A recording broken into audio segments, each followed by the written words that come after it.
What if the thing you've been trying to get rid of for years is your body's greatest advantage? What if wanting to be normal has been the most expensive pursuit you've ever endeavored?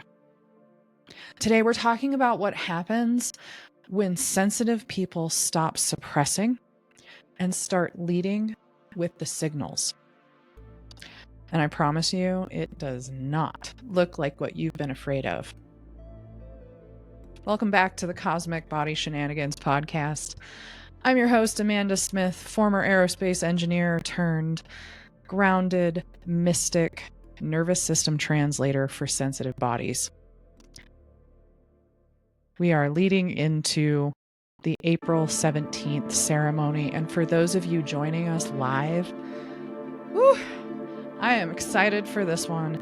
This episode is your companion piece for the ceremony.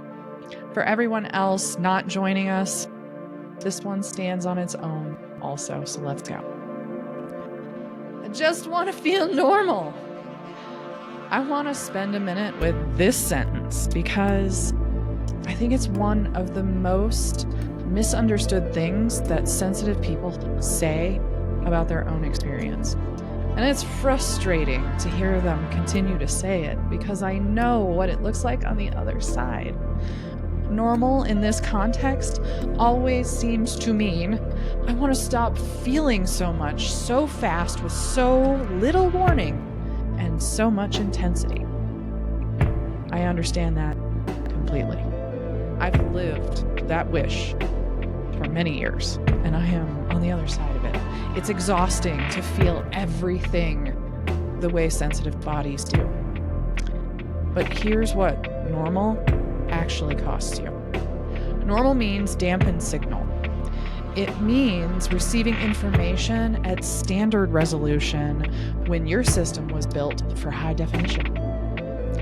It means operating a precision instrument in economy mode indefinitely. The exhaustion you feel from sensitivity is not from feeling so much, feeling too much. It's from the constant effort at trying to feel less. Suppression's not rest. I want to say that very clearly. When you suppress a sensitive nervous system, you're not giving it a break. You're asking to generate a signal and then override that signal simultaneously.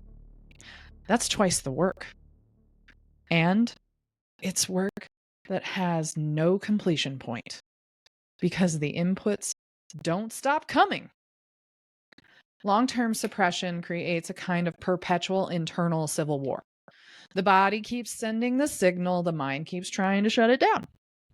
And the friction of the war is expensive in every way you can measure. Energy, physical health, clarity, decision-making, relational capacity, and your ability to trust your own perception. This is why so many sensitive people describe a feeling of being simultaneously wired and exhausted. They're not overloaded from feeling. They're exhausted from fighting their own system. Here's the reframe I want you to have today. Your sensitivity is not static. It's not just noise in the background. It's not a problem to be managed. It's directional information about who you are and what you're built for.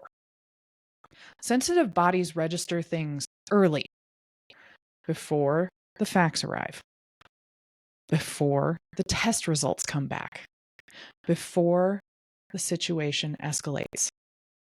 It knows. That knowing, when you have language for it and a system for reading it, is not a liability. It's an extraordinary operational advantage. The people who have stopped fighting their sensitive bodies and started decoding it tell me consistently their intuitive accuracy goes through the roof. Not because they developed a new ability, because they stopped overriding the one they already had. Could you imagine your intuition, accuracy going through the roof? All right. The ceremony on April 17th, 5 p.m. Mountain Time, which is my time, 4 p.m. Pacific Time, 7 p.m. Eastern Time. This is what we're going to be doing together. If you haven't joined yet and something about this podcast is calling you to do so, the link's in the show notes. Please go find it. Registration's open until the morning of on April 17th. Come be a part of it. Okay, I want to define sovereignty. I want to define it in a way that I mean it, because it gets used in spiritual circles in ways that can feel vague and odd. When I say sovereignty, this is what I mean. Knowing your own signal well enough that you can't be overridden. Not that you become immune to input. Sensitive bodies will always be receiving inputs. Sovereignty is not about building walls. It's about having such a clear understanding of your own signal that when something else lands in your field, you can distinguish it for yourself. This is one of the biggest things that I notice my clients tell me is I can't tell what's mine and what's coming from outside of me and what's everybody else's. The feeling is mine. The feeling is not mine. This response is proportionate to what I'm actually experiencing.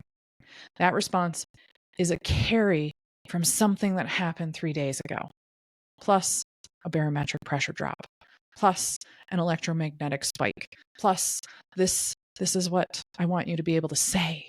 That's the level of discernment. That's not fragility.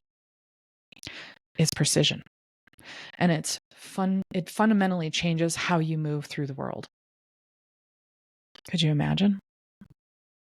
I want to tell you what I actually see happen when sensitive people stop trying to be less sensitive. Their decision making gets faster. Not because they feel less, but because they trust the signal they're receiving instead of second guessing it for days. Their relationships shift. They become less reactive because they can distinguish their own states from other people's states. They stop absorbing what's not theirs to carry. Their bodies calm down. This one surprises people, but when you stop fighting your own nervous system, the nervous system no longer needs to escalate to get your attention. And their sense of self changes. This is the one that takes the longest, but matters the most. They stop experiencing their sensitivity as evidence that something's wrong with them, and they start experiencing it as information about who they actually are. That shift is irreversible. Once you've lived on the other side of it, you can't go back to thinking your sensitivity is a problem. That's the beauty. If you've signed up for the April 17th ceremony, welcome. You're exactly where you're supposed to be. If you're listening to this before, you still have time to sign up if it's calling to you. And if you're listening to this after April 17th, I want you to know that this work is always available to you. The ceremony was a doorway, is a doorway. The podcast is another.